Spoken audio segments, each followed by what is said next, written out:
Hello friends, hi. ఈరోజు మనం నల్ల కారం ఎలా చేసుకోవాలో చూద్దామండి.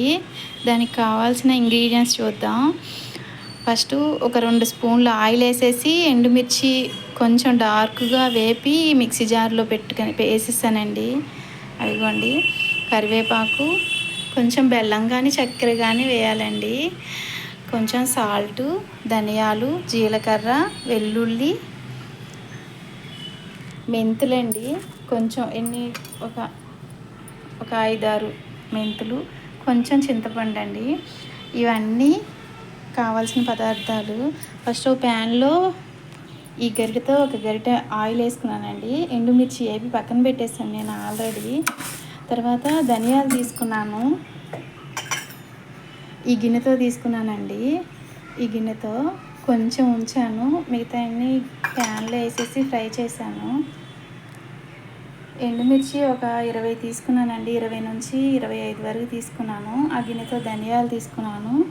ధనియాలు 2 స్పూన్లు, జీలకర్ర, కొంచెం ఇన్ని మెంతులు, కొంచెం చింతపండు, కరివేపాకు, ఇవన్నీ ఇలా ఫ్రై చేశానండి. చల్లారింది. ఇప్పుడు మొత్తం మిక్సీ జార్లో వేసేసి మిక్సీ పట్టుకుందాం.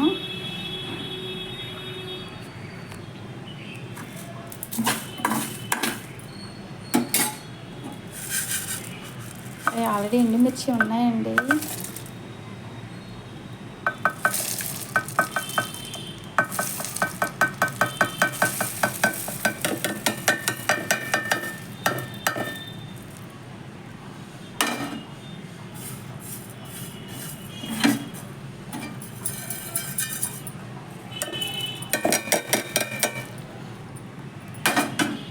అవి ధనియాలు, జీలకర్ర, మెంతులు, కరివేపాకు, ఎండుమిర్చి, కొంచెం చింతపండు కదండి అది. వెల్లుల్లిపాయలు లాస్ట్లో వేసుకోవాలండి, ఇప్పుడే వేయకూడదు. మిక్సీకి మూత పెట్టేసి కొంచెం సాల్ట్ వేసానండి.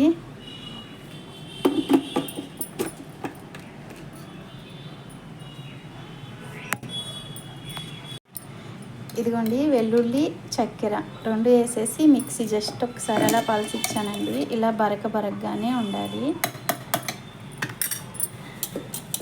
మా నాన్నమ్మ వాళ్ళు అయితే రోట్లో చేసేవాళ్ళండి, అప్పుడు బాగుండేది.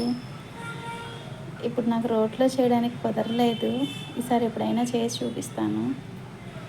ఇదిగోండి, ఇలా బరకగా ఉండాలి.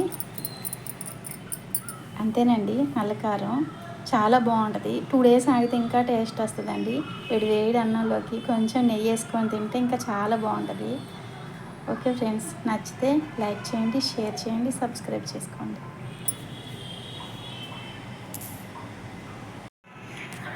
మిక్సీకి పట్టానండి, ఇలా బరకగా మిక్సీ పట్టుకోవాలి. ఇప్పుడు కొంచెం బెల్లం కానీ చక్కెర కానీ వేయాలండి. ఇదిగోండి, కొంచెం చాలు. మీ ఇంట్రెస్ట్ అండి, వేసుకుంటే వేసుకోవచ్చు, లేకపోతే లేదు. మేము వేసుకుంటాం.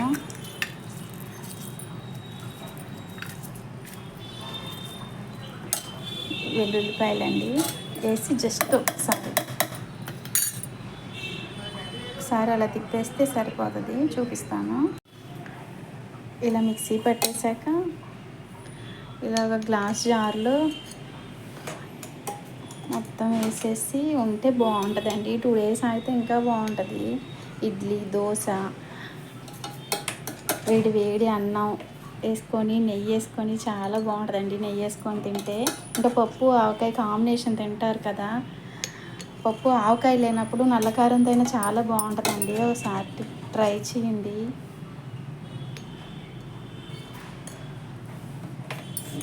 Okay friends, bye.